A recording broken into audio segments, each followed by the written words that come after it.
Bom, eu estou trabalhando e, de repente, lá no hotel, lendo aqueles desenhos, os operários lá ao meu redor, né? Aquelas piadas, perguntar o que é isso, tal, eu ia foi explicando. Isso são projetos da fábrica lá, assim. E eu estou lendo aqui porque o Raul me encarregou de fazer um desenho de uma estufa que eu estou vendo como é que se comporta um projeto das coisas para fazer esse projeto da estufa. E então esse convívio, e toda noite estava o pessoal ali reunido, todos quase analfabetos, quase todos semi-analfabetos ou analfabetos.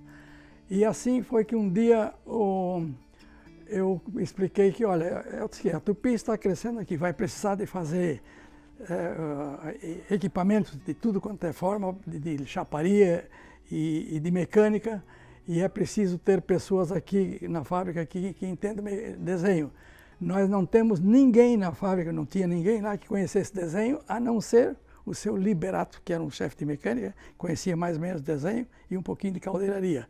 Então, aqui nós não temos, e vocês, se alguém, é preciso que a Tupi tenha mais tarde, vai precisar de pessoal que conheça isso aqui que eu estou fazendo, porque para construir as coisas.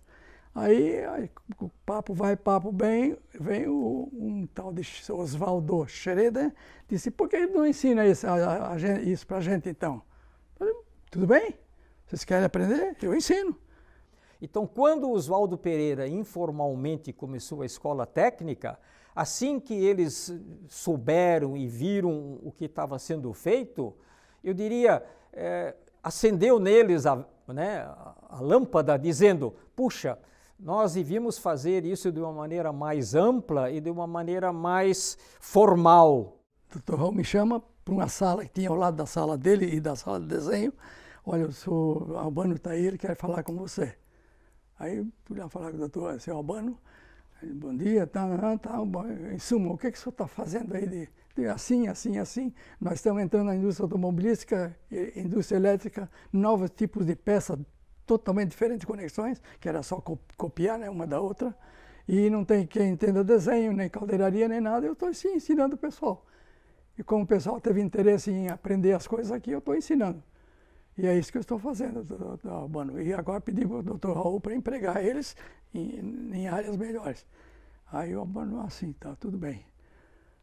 Numa próxima visita, o Albano vinha, fim de ano, vinha algumas vezes de São Paulo a Joinville, mas no fim do ano ele vinha com os bolsinhos, com os mestres, entregando aquele tempo chamado gratificação de Natal. E ele vinha entregar para os mestres, né? Eu não fazia parte desse clube. Mas aí me chamou lá e ele disse, olha, eu estive estudando essa sua ação, eu já vou chamar o Dr. Raul, vou dar ordem para ele. E aí chamou o Dr. Raul e disse, olha, primeiro, o Sr. Oswaldo vai dar aula durante o expediente, você vai arrumar todo o material que precisar, vamos começar a treinar o pessoal aqui a fazer as coisas, vamos fazer uma espécie de, ele não falou em escola, mas vamos treinar o pessoal, vamos ensinar esse pessoal a desenho, a tudo, a caldeiraria, ao que ele está sugerindo aqui. Então, o Raul recebeu essa missão. E também o senhor contrata um professor de português para dar aula para esse pessoal que é semi-analfabeto, para ajudar. E assim nasceu a ideia de vamos criar uma escola técnica. Só que a escola técnica começou, vamos dizer, num primeiro instante, dentro da Tupi. E nesse meio tempo, o seu Albano, por problema cardíaco, faleceu, e quem assumiu foi o filho, Dieter Schmidt. E aí, eu sei que a Tupi ficou naquilo, os mestres todos preocupados, o que vai acontecer com a Tupi agora? E, de repente, surgiu um cara lá dizendo, eu sou o novo presidente da Tupi, o meu nome é Dieter Schmidt, eu tenho 26 anos, e assumiu a Tupi. E realmente o Dieter é um cara entusiasta, um cara super para frente, né? Eu penso que era um projeto do Dieter mesmo, né? De atender os filhos dos funcionários dele. O Dieter sempre foi muito visionário nesse sentido, e muito acolhedor nesse sentido também. Tanto é que quando ele criou a escola técnica, ele criou para formar os funcionários dele. O Dieter Schmidt era o presidente da Tupi, meu amigo pessoal. Eu era o vice-presidente dele na CIG, sempre. Né? Fizemos o prédio, etc. E ele foi visitar um colega dele, de fundição, na Suíça. E nessa fábrica, o dono da fábrica mostrou para ele que ele tinha uma escola técnica dentro da fábrica para ensinar pessoas a parte de metalurgia. E o Dieter achou aquele encantador muito bom para ele também. Ele veio para o Brasil e a primeira coisa que ele fez foi instalar uma escola técnica dentro da Tupi, que era da Fundição Tupi, patrocinada só pela Fundição Tupi, com roupa, terno, hospedagem, dormitório, comida, tudo. E aí criaram o núcleo do que veio a ser a escola técnica, ou seja, não vamos formar só projetistas, desenhistas para Tupi, vamos formar técnicos, porque nós, com esse salto tecnológico da chegada da indústria automobilística, nós vamos precisar de engenheiros, de técnicos, de chefes de operação qualificados. O Dieter Schmidt, ele era uma pessoa diferente, era uma pessoa iluminada. Nesse auditório, nós fazíamos as formaturas. Eu era o mestre de cerimônia. Meu colega que me antecedeu, logo que eu entrei como professor, ele acabou saindo e eu entrei e era o mestre de cerimônia. E aí, nas formaturas, Dieter Schmidt chegava, e eu conhecia bem, ele era muito acessível. E aí ele chegava para mim e ele dizia: professor Guido, o que nós temos hoje? O que eu devo falar? Ele era muito simples, ele era muito transparente. E aí eu diversas vezes falei para ele, Dieter, doutor Dieter, ele não precisava chamá-lo doutor, as pessoas que chamavam doutor, gostava que chamasse ele de Dieter. E ele dizia: Guido, eu falei: Dieter, fala o que o teu coração te diz. E ele era de uma oratória fácil. Ele falava realmente do coração. Ele era uma pessoa que cativava. Então, quando ele começava a falar aqui nas formaturas, a gente brinca, mas se uma pulga pulasse, daria um estrondo. Tal era a forma dele cativar as pessoas. O Dieter Schmidt é, digamos, um dos idealizadores da Escola Técnica Tupi e talvez uma das pessoas que conseguiu imprimir o maior cunho social nela, enquanto que outras equipes se preocupavam com a qualidade de ensino, coisa assim, ele se preocupava com cunho social. E eu explico isso. Ele era um advogado e o administrador de empresa. Tá? Ele cria, junto com os outros diretores da Tupi, uma escola para formar pessoal para a empresa dele. Tá? Mas o importante é o seguinte: desde o início, nunca houve vinculação de quem estudasse aqui com a Fundição Tupi, em sentido de ter que trabalhar na Fundição Tupi. As pessoas de chão de fábrica, então um dia um fato que aconteceu, um supervisor novo, não sabia, aí um dos operários mais antigos falou: eu quero licença, eu quero falar com o Dr. Dieter. Aí o sujeito disse: mas como vamos falar com o Dieter? Vai falar com o Dieter? Ele disse: não, fica tranquilo. Aí o cara disse: não, tudo bem. Mas o que você vai fazer lá? Eu vou pedir uma carrada de um caminhão de madeira que tem ali atrás. E ele doava. Ele doava, não tinha. Então as pessoas gostavam muito dele. Já tinha uma escola boa, mas eles buscaram um acordo com o governo alemão para tornar ela uma das melhores do Brasil. E aí vocês diriam: bem, mas como é que o Dieter conseguia isso? Primeiro porque ele tinha um trânsito muito grande junto aos governos, ao governo federal em especial, tá? Porque a Tupi era considerada uma empresa de segurança nacional, pelo tipo de produto que ela fazia, embora fosse peças para carro, para trem e coisa assim, ela dominava uma tecnologia e ela era considerada com esse aspecto. Com isso ele tinha um trânsito grande e ele soube de um grande acordo com a Alemanha, um acordo chamado Acordo do Café, em que o Brasil exportava grandes volumes de café para a Alemanha e parte do pagamento vinha sob ajuda técnica ou equipamento para escolas e outras entidades. E assim, eu acho que, como se diz, essa escola cresceu de conceito no Brasil inteiro, quer dizer, Tanto é que autoridades estaduais, governador, secretários municipais, estaduais, pessoas, digamos, do governo federal, do MEC, do Ministério de Indústria e Comércio, do BNDES, da FINEP, e próprios presidentes da República vieram, no mínimo 2 ou 3, digamos, conhecer a Escola Técnica Tupi. Aí fica fácil entender porque várias autoridades alemãs, né, embaixadores, cônsulos, estiveram aqui para visitar isso, porque a Escola Técnica Tupi se tornou um case de sucesso. A Alemanha tinha ajudado escolas em vários outros países e algumas outras no Brasil, e aqui ela, digamos assim, a semente tinha florescido de uma forma especial. Então ela servia de modelo e toda vida que uma autoridade dessa importante vinha, eles traziam a Joinville para mostrar o sucesso desse projeto. Tá?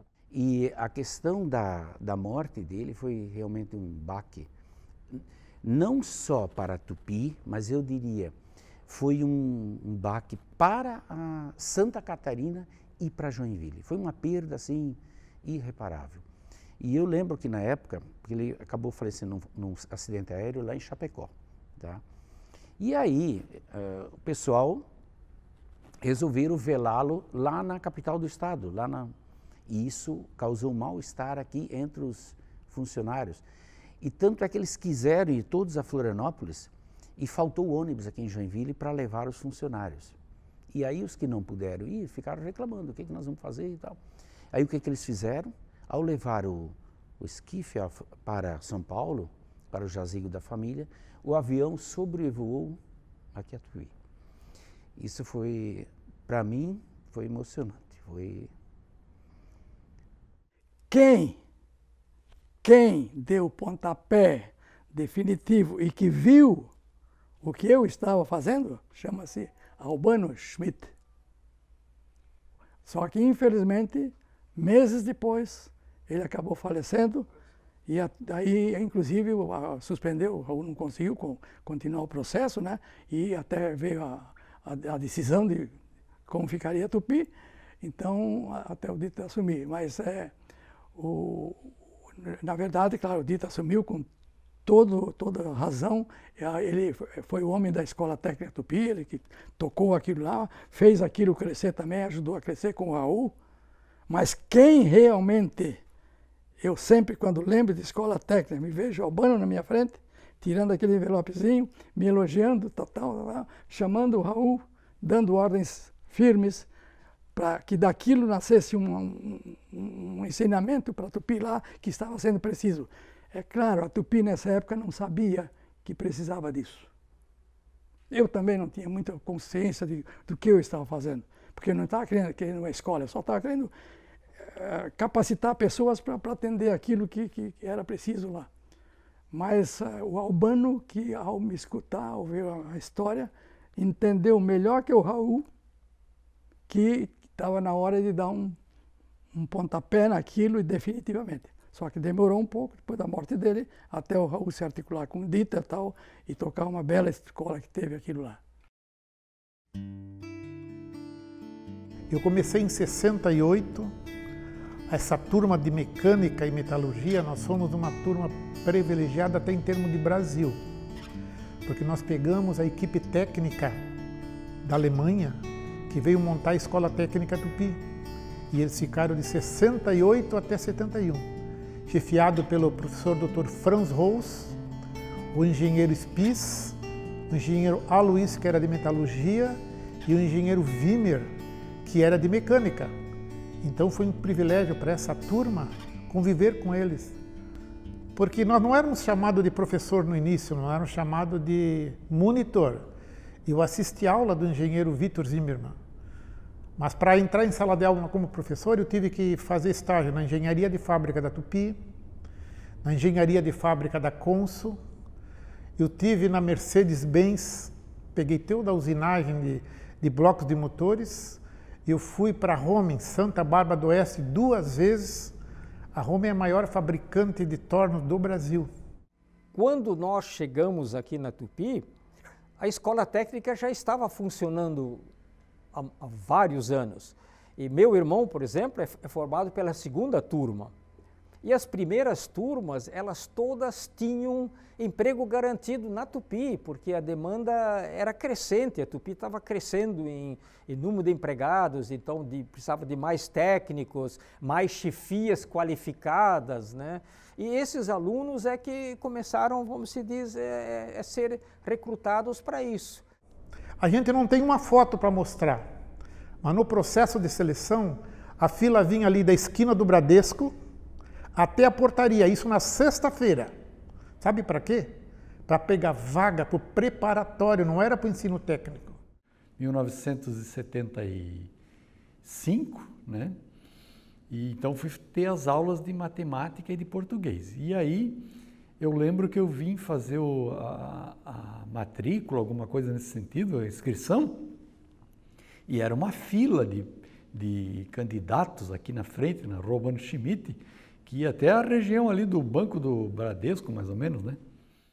E a Tupi ofereceu, isso foi logo percebido pela sociedade, muito mais do que isso, porque forneceu um curso científico, um curso acadêmico, junto com um curso técnico. Então o aluno, na verdade, se formava muito mais completo e começou-se a perceber que isso era uma vantagem quando ele ia fazer um curso superior, principalmente de engenharia, porque ele já tinha feito uma mini escola de engenharia aqui, tá?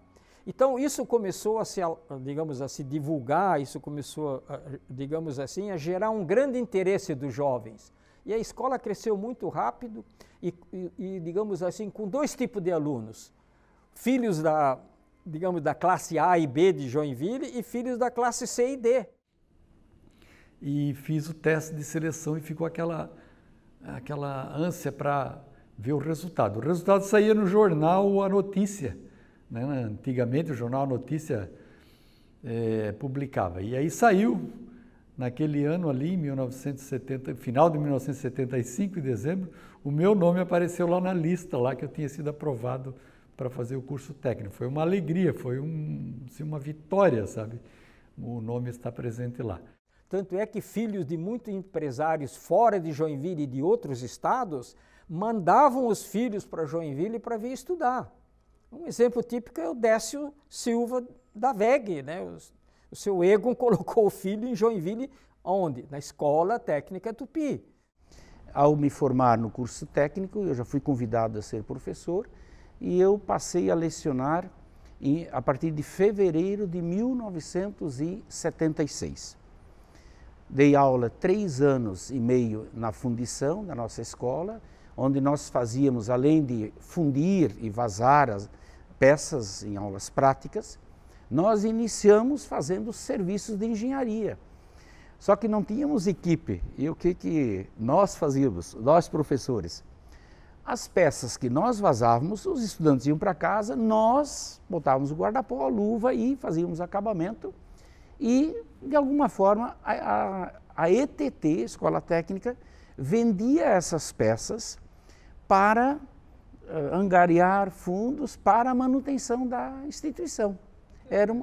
Isso foi 1977, 78, tá? 79, 76, meados de 76 para frente já iniciou. Depois de um tempo eu trabalhava junto com os pesquisadores, fazendo pesquisa.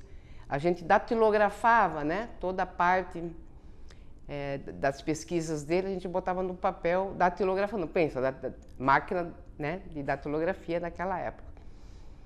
E nós tínhamos laboratório químico, areias, tudo, né? Era um centro de pesquisa muito forte. E quem teve sempre à frente desse centro de pesquisa foi o Dr. Adolar Pisk, meu amigo, assim, né? Uma pessoa fantástica. Tocar aquele centro de pesquisa da forma que ele tocou. Né? E depois, claro, os outros que vieram depois dele. Quando nós criamos o centro de pesquisa da Tupi, ele começou dentro da escola técnica. Por quê? Porque a escola técnica era muito bem aparelhada em termos de instalações, de equipamentos, e isso nos ajudou muito a, vamos dizer assim, acelerar o processo de trabalho de pesquisa e desenvolvimento na Tupi. Enquanto isso, fizemos o próprio centro de pesquisa da Tupi. Ficamos então de 3 a 4 anos dentro da escola técnica, fazendo, digamos, todo o nosso trabalho, inclusive experiências usando a usina piloto da escola técnica. Aqui nesta sala, que nós estamos reunidos aqui, era a famosa sala, a sala 12. Aqui o professor Silvio se reunia mensalmente para prestar satisfação da escola, colher sugestões. Algumas decisões importantes, que não estão nos 2 livros, dos 30 anos e esse que eu dei para você, teve uma coisa inédita. Esse ginásio de esporte que aí está, ele foi construído com 3 promoções. O primeiro prêmio foi um Monza, uma moto 250 e um freezer. Aconteceu uma coisa inédita. O carnê do Monza não saiu. Estava comigo e o Pfeiffer. Nós chamamos o professor Silvio, professor, não foi sorteado o Monza, porque a gente tinha um compromisso, a parte assim de ética, a parte assim de moral, e foi feito o segundo sorteio, e quem ganhou foi um aluno que trabalhava na fundição. O professor Silvio era o braço direito do Dieter. Então, era a pessoa que fazia as coisas andar aqui dentro e tal. E uma característica importante, que eles eram um trio. Era o professor Silvio, o diretor, o professor Bupp era, vamos falar, era um professor, abaixo dele, um supervisor, um mestre de disciplina, ele dava aula, mas era que mantinha a ordem, ele orientava como que devia ser, ele passava a dizer, moço, você precisa cortar o cabelo. Se ele falasse assim, Pascoal, assim, significava que eu tinha que vir com o cabelo cortado no outro dia. Esse sentido aqui, ó. Se ele falava assim, Pascoal, assim, significava que eu vinha me barbear. E ninguém questionava. Outro detalhe importante. No dia a dia do professor Silvio, ele não chamava pelo nome. Ele, se era aluno, ele dizia, moço. Moço, o que você está fazendo aqui? No corredor. Tinha 2 destinos. Biblioteca ou sala de aula. E se era aluna, era senhorita. Senhorita. Porque você vai ver ali no livro que as primeiras 4 alunas entraram aqui em 74, se eu não me confundo. A Clarice é uma delas. Então, esses 2 detalhes é importante, a forma carinhosa como ele tratava. No primeiro e segundo ano como estudante, a gente não conhecia quase ele. Ele era o administrador central, né? Mas no terceiro ano do curso técnico, a gente sabia, havia esse comentário já, de que o professor Silvio seria o professor de matemática do último ano. O professor Silvio, ele sempre circulava pela escola e quando ele encontrava, na época, um aluno que estava fora da sala de aula, ele dizia por que estava fora da sala de aula. Se ele tivesse algum problema, ele dizia, não fica aqui fora, vai lá na biblioteca que o tempo de estudo é importante e fundamental. Vai para a biblioteca, vai se preparar. Quando eu entrei para o curso de metalurgia em 1986 e eu comecei a estudar, na primeira semana, terça-feira à tarde, eu tinha educação física. E o meu pai sempre me dizia, olha, cuida com o horário. Cuida com o horário. Essa escola aí é muito séria, muito comprometida e tal. E eu, com medo de perder o horário, porque eu pegava 2 ônibus, então eu fui mais cedo. E a minha aula de educação física começava às 15 horas. E eu cheguei 14 horas na escola. E eu fiquei sentado lá na cantina. De repente veio o professor Silvio Sinikovski, o diretor da instituição. Boa tarde, jovem. Aí eu olhei, minhas pernas já meio trêmulas, falei, o que será que eu fiz de errado, né? Aí ele disse assim, posso saber o que o jovem está fazendo aqui na cantina, neste horário? Eu falei, professor, é que eu pego 2 ônibus e meu pai falou que a gente tem que se preocupar muito com essa questão de horário e tal. Por isso que eu vim mais cedo, para entender qual é o tempo, né? Não, tudo bem, jovem. Você pode me acompanhar agora, fazendo favor? Aí eu fui com o professor Silvio, ele me levou na biblioteca. Daí ele disse, aqui nós temos muitos livros, né? E você tem 1 hora ainda, então é um bom tempo que você pode usufruir para fazer uma leitura. E ele tirou, eu me recordo como se fosse hoje, um livro da estante e me entregou e disse, olha, esse aqui é um bom livro. Era Um Pavão na Terra dos Pinguins. E, por incrível que pareça, depois daquele dia, eu tomei o hábito pela leitura. Eu tenho um hobby que é a leitura, então, assim, são coisas que marcam a nossa vida, né? Acho que meu segundo dia, segunda semana aqui na escola, o professor Silvio simplesmente abriu a porta, pediu licença, professora, eu posso assistir sua aula? Acho que não era a segunda semana, terceira, uma coisa assim. O professor Silvio, gente. O professor Silvio Sineskovski, né? Aquele homem era, né? Era um modelo para mim, né? De pessoa, de profissional. E eu nem conhecia muito bem ele como chefe, conhecia ele pelas redondezas, porque eu andava aqui dentro dessa escola sempre. Saía do centro de pesquisa e vinha aqui.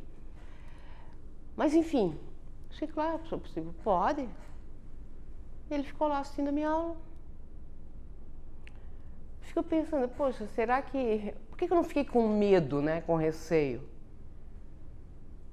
Talvez porque, como ele era um modelo para mim, de repente, ele podia me fazer críticas construtivas, entendeu? No que eu podia melhorar.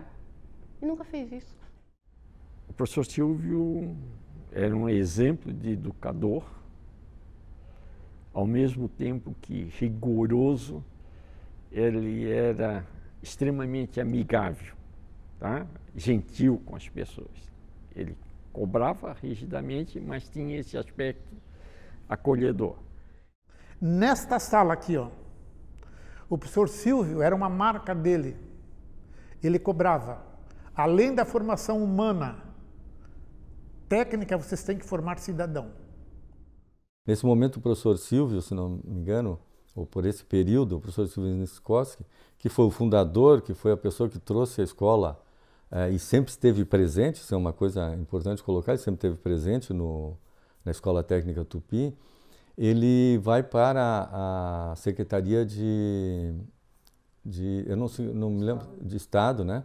Ele vai para a Secretaria de Estado para ser o secretário de Estado, né? De Educação. E, posteriormente, também ele atuou em Joinville como secretário de Educação. Então, o professor Melim dando toda a liberdade também para você trabalhar.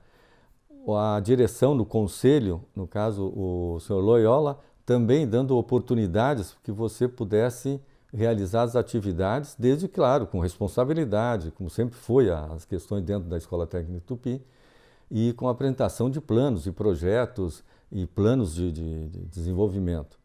Assim, eu não tinha muito contato com ele, até porque ele era o diretor, né? Então, assim, eu fiquei aqueles 3 anos, aí eu fiquei 1 ano fora. Quando eu retornei, eu cruzei com ele uma vez assim no corredor e ele assim, o bom filho a casa torna. Nossa, eu pensei assim, ele lembra de mim.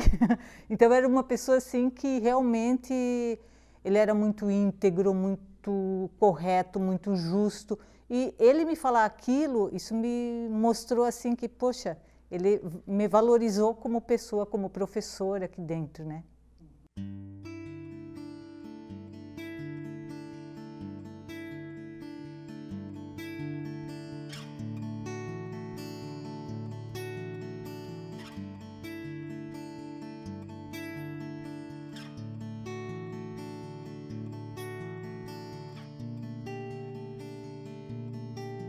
A Escola Técnica Tupi, quando eu assumi a presidência, eu passei a ser automaticamente o responsável pela escola, né? Fui nomeado presidente da escola. E a posse foi no dia 26 de junho. Dia 1º de julho eu fui lá. Quando eu cheguei lá, procurei o professor Silvio, que era o diretor executivo, responsável pelo principal, né? Na primeira palavra dele foi, nós vamos fechar a escola até dezembro. A escola está inviável. Na direção, uma das questões, e era um período difícil, os anos 80, início 90, as dificuldades que a escola passava, isso é colocado por todos, né? E essa relação de ter recursos financeiros, diminuía os recursos até oriundos do Estado e, enfim, das federais, e a escola tinha que se manter. E manter uma escola técnica que necessita de tecnologia, e a tecnologia ela não pode ser ensinar o passado, você tem que ensinar no mínimo igual que está dentro da indústria, e o ideal é estar à frente, né? Seja em equipamento, em tecnologias, hoje em software e assim por diante. Isso era uma demanda muito grande, muito premente. Como é que a escola ia viver do quê? Se cortaram as 3 fontes. A única que conseguiu manter um pouquinho foi a escola técnica, que baixou de 129, 130 mil por mês de contribuição para 90. Então, se tinha 100 mil do governo. Meu pai é que conseguia como deputado federal, todo ano. Levou, inclusive, o Castelo Branco para visitar a escola. Veio aí, está lá. Tá? Conseguiu da Fiesc mais 100 mil, ou 200 mil. E ela, a Tupi, entrava com 126 mil. Daí sustentava a escola, independentemente de contribuição de alguém. Então se começa uma série de processos de mudanças que não é só na questão de tecnologias, a criação de novos cursos, porque a criação de novos cursos também vinha em função das demandas das empresas que eram consultadas. Foi sempre uma característica da escola. O Dieter era inimigo pessoal, tinha aí politicamente, do João Andes, do Vitor Freita. Como é que ele ia pedir dinheiro? E eu já ao contrário. Eu sou piloto privado, o João Andes também é. Eu gostava de barco, ele também gostava. Eu entrava na fábrica dele, daí que eu vou te mostrar 2 máquinas que eu comprei na Alemanha. Era assim. Eu era do Conselho Fiscal da Hansa. Cheguei para o João Hansa e disse, João Hansa, estou com um problema na escola lá. Agora você vai fazer o seguinte, vamos formar técnicos em plástico. Interessante. Aí inicia uma série de parcerias, porque também eu tinha uma visão que a escola é um showroom. Então, se o curso de plástico, por exemplo, a gente comprou equipamentos a um preço bem abaixo, porque as empresas bancaram isso, e equipamentos de alta qualidade. As empresas que eu digo são as próprias empresas fabricantes, porque elas viam na escola a formação dos técnicos, a gente vendia essa visão. Essa é uma visão também que veio de ter visitado feiras, visitado algumas entidades, Estados Unidos, depois a gente vai para a Alemanha, feiras, vai para a Itália, e começa a verificar que a escola era um potencial muito grande e que ela mesma podia gerar esses recursos, né? E aí vem a área de serviços para terceiros que a gente fomenta. Aí eu perguntei para ele assim, não dá para pegar a escola atual, tirar o telhado e fazer mais um andar? Dá, então faça. Arrancaram toda a escola, fizeram um segundo pavimento que dobrou a capacidade de aluno. Olha só, eu estava fazendo uma atitude contrária ao que ele estava me dizendo, né? E divergindo da situação do fechar. Na área de serviço, para a área de serviço não se sobrepor ao ensino, eu sempre trabalhava com a visão assim, 2 portas. Nós temos a área de ensino e a área de serviço, certo? Então nós temos que atender essas 2 portas, mas não, a área de ensino é fundamental, essa é a nossa matriz. Isso que lá no início, com o Silvio, o professor Silvio e com o próprio Dieter Schmidt, quando iniciou, era a formação das pessoas, mas também o conhecimento teórico e prático. Essa formação tem que continuar aqui, né? E hoje agregamos a parte, vamos dizer assim, de serviço para dar sustentação. Tanto que a escola, a partir daí, começa a ter um retorno financeiro muito bom e se mantém, inclusive, adquirindo equipamentos e fazendo um trabalho bastante forte. Uma outra coisa que chamava atenção também, que o professor tinha liberdade de buscar conhecimento e buscar o contato com as empresas. O professor tinha essa liberdade. E eu lembro que eu tinha o costume de levar os estudantes a fazer visitas. Eu via isso nos meus colegas, que eles faziam visitas. Então eu comecei a fazer contato com as empresas e levar os estudantes, marcava, agendava as visitas, tal dia da semana, visitas nas empresas da região do ramo do curso, que o curso meu era metalurgia. a minha história profissional, ela se deu nas áreas de pesquisa e desenvolvimento e nas áreas de serviços de engenharia. Então nós tínhamos lá o tratamento térmico, nós tínhamos a fundição, nós tínhamos os laboratórios, nós tínhamos as áreas de pesquisa. O que nós fazíamos? Nós prestávamos serviço para as empresas, seja tratando termicamente uma ferramenta, fundindo ou usinando, ou desenvolvendo pesquisa. Nós fizemos muito trabalho de pesquisa para as empresas, pesquisas aplicadas mesmo, onde a gente construiu muitos projetos que obtiveram performance de produtividade, qualidade, inovação, produtos que nós desenvolvemos na área de inovação, né? A escola técnica ela começou fundamentalmente com ensino técnico. Ela migrou para uma união de ensino técnico e ensino médio, porque a própria legislação brasileira fazia esse vínculo. Todos os estudantes no Brasil, até uma determinada data, eles tinham obrigatoriamente que ter um curso técnico. Eu, por exemplo, quando fiz ensino médio, sou técnica em estatística. Então, todos tinham que ter curso técnico, só que esse curso técnico aqui, ele era um curso técnico plus, sabe? Então, ela teve um vínculo. E houve um momento, nos anos 90, que o curso técnico teve que ser separado do ensino médio, que aí, então, criou-se o Colégio Tupi. Foi uma força de lei, né? Então, nós tínhamos o colégio e a escola técnica separados, porque a legislação brasileira não permitia que eles fossem juntos. A escola técnica não podia emitir um certificado de ensino médio, só de ensino técnico. Então, acabou que a gente teve que participar dessas mudanças de legislação, mudanças de cultura, mudanças de visão, mudanças, inclusive, de direcionamento da nossa região. Olha só, ali no início da década de 90, nós tivemos um momento importante no Brasil. O então presidente Collor de Mello, né, ele fez uma abertura, né? Lembra que ele até tem uma frase famosa, né, que quando ele viajou para o exterior, ele disse que os nossos carros aqui eram carroças, né?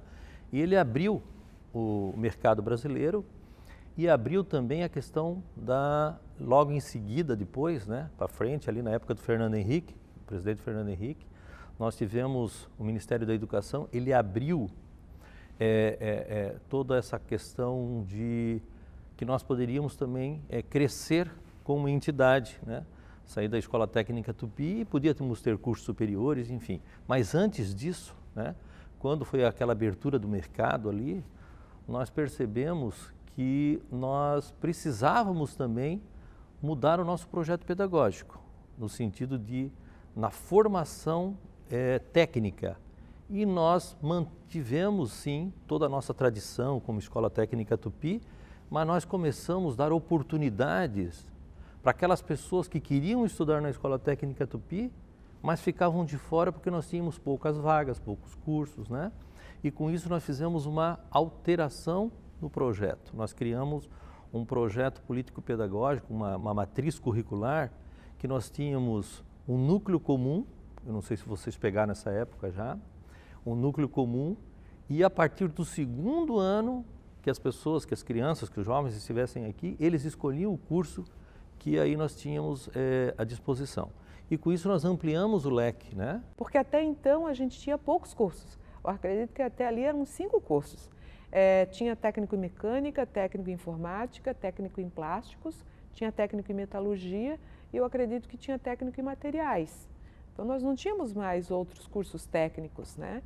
Então 5 cursos técnicos para aquela população, ela precisava se expandir. O mercado joinvilense precisava disso.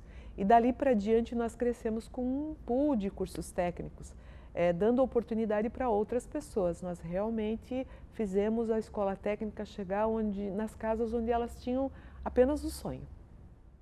Participei, a gente teve assim uma oferta gigante, entramos na área de eletrônica na época, materiais, plásticos. A gente teve assim uma oferta muito grande. E isso demandou assim um aumento de carga horária de todos os professores, mas assim eu acho que foi muito legal porque a gente viu que é uma área que você tem muito ainda a fazer, né? O projeto Educar foi um projeto criado por nós, por mim e pela equipe. nós fizemos um projeto aqui onde nós tínhamos alunos que vinham gratuitamente estudar na Escola Técnica Tupi, com todas as despesas pagas. E esses alunos, eles vinham da onde? Ele vinha da rede pública de ensino. Então, esse é um projeto que nós tivemos aqui por muitos anos, né? E tem pessoas que mudaram toda a dinâmica da família graças a esse projeto. Teve um período aqui que eu fui convidado com a Márcia para participar de um processo de seleção. As diretoras das escolas, elas forneciam para a Escola Técnica Tupi um protocolo sobre aquele aluno carente, mas que teve bom desempenho na escola. Então, como vinha muitos alunos, a escola tinha que selecionar 3, 4 turmas, era 200 e poucos alunos. E eu fui convocado com a Márcia para fazer visitas. A pior coisa que eu fiz na vida não foi reprovar aluno. Não me arrependo de forma nenhuma. Talvez hoje eu não reprovaria todos. Mas a pior coisa, a pior decisão na vida como ser humano foi você visitar 50 alunos carentes e escolher 35. Então, cada projeto que a Escola Técnica Tupi criava, pessoal, eram projetos que tinham notoriedade, criavam e se expandiam, né? Peças de teatros incríveis eu vi aqui. Eu ri muito. Eu não sou uma pessoa de rir muito, assim, dar gargalhadas, né? Mas eu lembro que assim, uma peça de teatro eu ri do começo até o final. Eu quero crer que já foi falado aqui também, que nós fizemos convênio com escolas da parceria com a Escola da Argentina, eles vinham nos visitar, nós iríamos lá para fazer visita para eles, e numa dessas visitas nós fomos e fizemos uma turnê com o grupo de teatro. Então, veja, uma escola técnica fazendo turnê com um grupo de teatro em outro país, né? Eu fui professora aqui, nunca fui discente, né? Não fui aluna, fui professora. Fui coordenadora da Escola Técnica Tupi, fui coordenadora do ensino médio do colégio e fui diretora do colégio. E nesse período, muitas histórias engraçadas. Então, eu era chamada, uma vez eu fui chamada porque a gente tinha o espaço da fundição, tratamento térmico aqui, né? Então, a área de serviço era muito próxima da escola. Porque um dos nossos alunos estava lá tentando dirigir uma empilhadeira. Então, gente, é assim, coisas que acontecem, então imagina. Alunos que... Eu lembro que a gente climatizou todas as salas. E um dos alunos trouxe, na época, 1900 e bolinha, gente. Trouxe um controle universal. E ele mesmo ligava e colocava qual a temperatura ele queria. Só que a gente descobriu isso só depois de 4 meses. Nesse dia, a Dila e o Roque falaram assim, ó, hoje à noite nós temos a formatura dos alunos da Escola Técnica Tupi e do ensino médio. E você vai junto conosco para você aprender como é que funciona isso. Aí eu, a Dila e o Roque fomos no centro de evento. Chegamos, quando nós estávamos chegando lá, o pessoal recolhendo todas as cadeiras. Tudo, dentro de um caminhão e tal. Aí a Dila achou aquilo muito estranho, o Roque olhou para a Dila e eu pensei, mas a formatura não é às 19 horas, já estamos muito próximos, isso já era 17 horas, assim, mais ou menos. O professor olhou para mim e falou, não sei o que está acontecendo, vamos dar uma analisada. Quando a gente chegou lá, o pessoal falou assim, ó, ei, não vai ter formatura nenhuma. Aqui entre o bloco da biblioteca, embaixo dessa árvore aqui, a gente tinha um banheiro ali. E vocês sabem aquelas poletazinhas assim de... E os alunos, eles sempre foram, né? A gente fala assim, ah, não, mas agora eles estão pior. Não, gente, não. Adolescente é adolescente, criança é criança. A gente precisa entender que criança fala alto, que criança grita. Faz parte, a escola viva é isso, né? E eu lembro que eles colocaram uma bombinha lá. A decoração já foi tudo recolhida. Aí eu olhei para a Dila assim, eu vi que a Dila estava ela tinha perdido o chão. O Roque estava branco assim. E eu era o primeiro, eu tinha entrado como diretor na segunda e a formatura era na sexta. Eu estava uma semana Eu disse, mas e agora? O que nós vamos fazer? E nisso estavam chegando as pessoas já. Mas olha, nós chegamos a um momento aqui que nós chegamos a ter 8.000 alunos aqui dentro, né? No técnico, no ensino, ensino médio também, né? E nós tínhamos todo esse cuidado, né? E de vez em quando acontecia realmente, né? Uma bomba ali, essa questão de fazer essa pequena transgressão aqui numa sessão cívica, né? Mas nós também tínhamos os nossos mecanismos, né? Nós tínhamos algumas técnicas para manter esses 8.000 alunos, né? Vindo de uniforme, com cuidado, com respeito, enfim, né? Nós, por exemplo, nós tínhamos uma técnica, né? Eles gostam de transgredir, então nós vamos proibir, por exemplo, o uso do boné. Não sei se vocês lembram dessa. Ninguém podia usar boné dentro da sala de aula. Mas era uma técnica que nós também usávamos.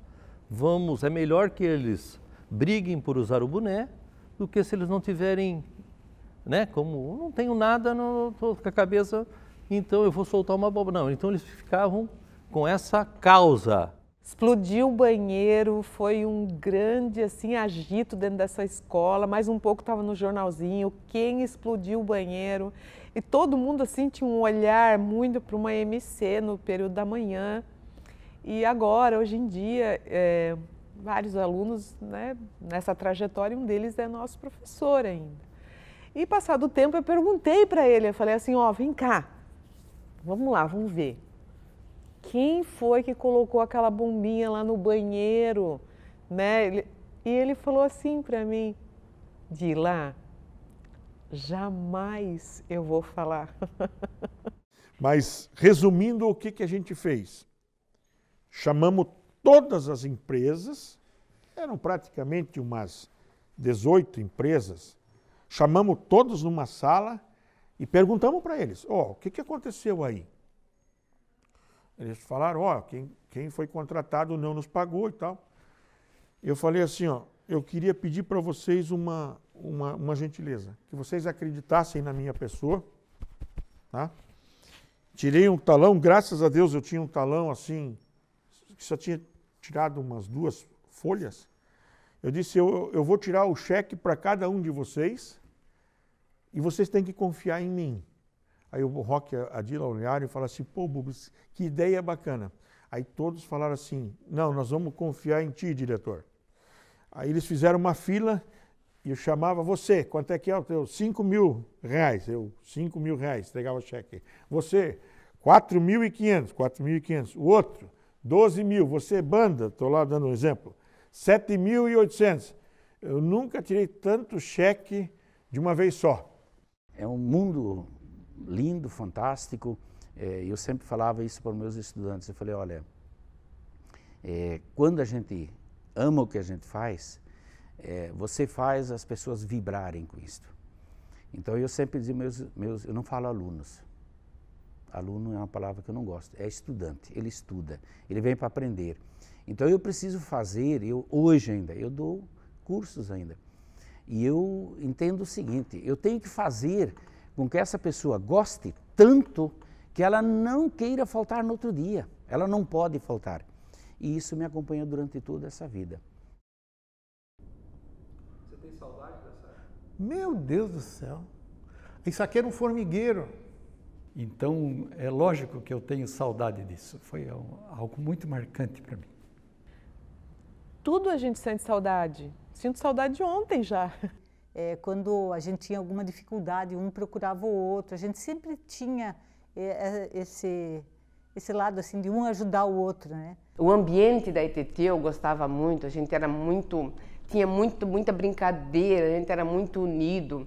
Eu contando dá a impressão de que estou contando a história que eu quero ouvir.